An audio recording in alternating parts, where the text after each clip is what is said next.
নারী পুরুষ মিলে পরিত্যক্ত কচুরিপানার ডগা কেটে রোদে শুকিয়ে বিক্রি করে বছরে আয় করছেন কয়েক লক্ষ টাকা। এগুলো এখন দেশের গণ্ডি পেরিয়ে বিদেশে রপ্তানি করা হয়, তৈরি করা হয় নামিদামি কোম্পানির টিস্যু এবং কাগজ। এই ব্যতিক্রমী উদ্যোগ বদলে দিয়েছে গ্রামের অর্থনৈতিক ও দরিদ্র মানুষের জীবনের গল্প। শুনলাম কচুরিপানা দোকান নাকি বাহিরেও যায়, এগুলো সত্যি? জি ভাইয়া, এগুলো বাহিরেই চালান হয়। কি বলেন? হ্যাঁ হ্যাঁ, এটা তো আজব ঘটনা। আজব ঘটনার কি আছে? এটা তো আজকের নতুন না, এটা তো অনেক দিন যাবতই চলছে।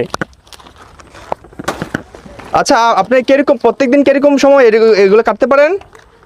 আমি অন্য অন্য কাজের পাশাপাশি 2 ঘন্টা 3 ঘন্টা কাটি। কচুরিপানা দোকান কি আপনি নারী পুরুষ উভয়জনে কি আপনি কাটতে পারে? জি জি, ইচ্ছে করলেই কাটতে পারে। এটাতে কোনো জোরের কাজ না। মানে এই পেশাটা কি আপনার সবাই এই পেশা নিয়োজিত? জি জি, আমরা সবাই, এটা আমাদের এলাকায় যতগুলা পরিবার আছে সবাই এগুলা কাটে। ভাই, এটা তো মনে হচ্ছে কচুরিপানা না, এগুলো মনে হচ্ছে টাকা। জি জি ভাইয়া, এগুলা টাকাই। যত এগুলা কাটতে পারেন তত টাকা নাকি? জি জি, যত কাটতে পারি তত টাকা। আর এগুলা কেটে আমাদের অনেক দারিদ্রতা উন্মোচন হয় ভাইয়া। তাই নাকি? জি জি। আচ্ছা, এই পেশার সাথে আপনার কত বছর যাবত নিয়োজিত? আমরা এই 3 বছর যাবত। এটা চালু হয়েছে আর অনেক আগেও, কিন্তু আমাদের কাছে আসতে আসতে অনেক দেরি হয়েছে। প্রত্যেকদিন কিরকম পরিমাণ কাটতে পারেন আপনি? আমি প্রতিদিন চেষ্টা করলে 3 ঘন্টা কাটলে 30 কেজি 40 কেজি কাটতে পারি। এই যে নৌকাটা বোঝাই করছেন, মানে কি কিরকম পরিমাণ হবে এগুলা? এগুলা কাঁচা হবে 3 মনের মতো। শুকাইলে?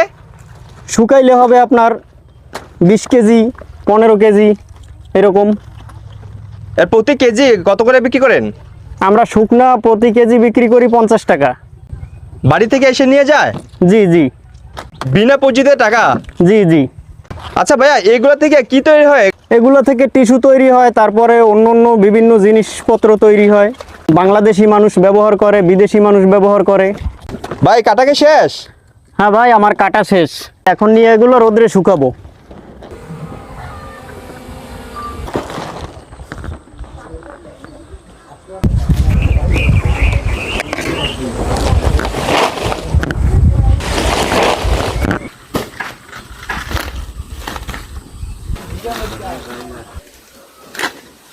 এই যে দেখেন, এটা 3 দিন হয়েছে আমি শুকাচ্ছি রোদে।